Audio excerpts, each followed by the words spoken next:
Nti waliwo omukulembeze w'eggwanga afudde kati leba nkomaawo umbalekaawo waliwo omukulembeze w'eggwanga atuliriza wona afudde.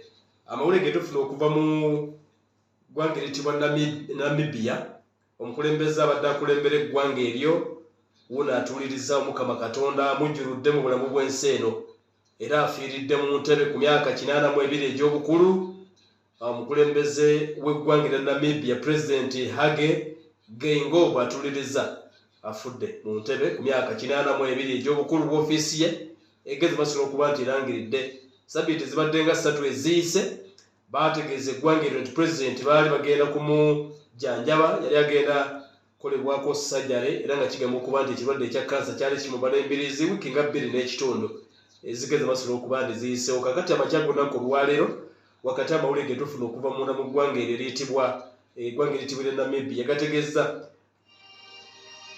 nti ono afiiridde mu ddwaliro eritibwa Lady Pohamba Hospital mu kibuga ekikulu Windhoek, tabadde bweru w'eggwanga, afiiridde waka era bategeeza nti mukyala we amubaddeko awo ku mabbali n'abaana be nga weebali. Kakati mu kaseera kano akola nga pulezidenti, yabadde vice president mukyala bamuyita Nangolombumba.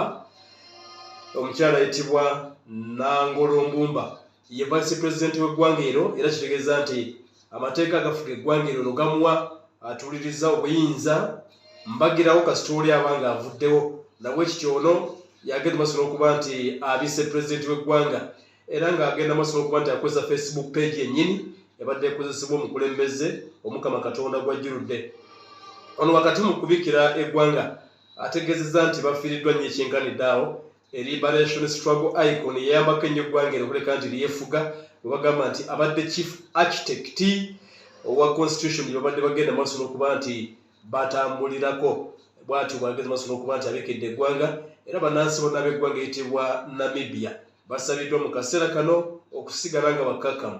Bagamba nti gavumenti weeri era egenda kukola ku byonna eyoreka okuba nti byetaagisa mu kaseera kano. Preparations ne protocols endala zonna zagenda masobola okuba nti zirangirirwa bannansi basigale nga bakkakkamu.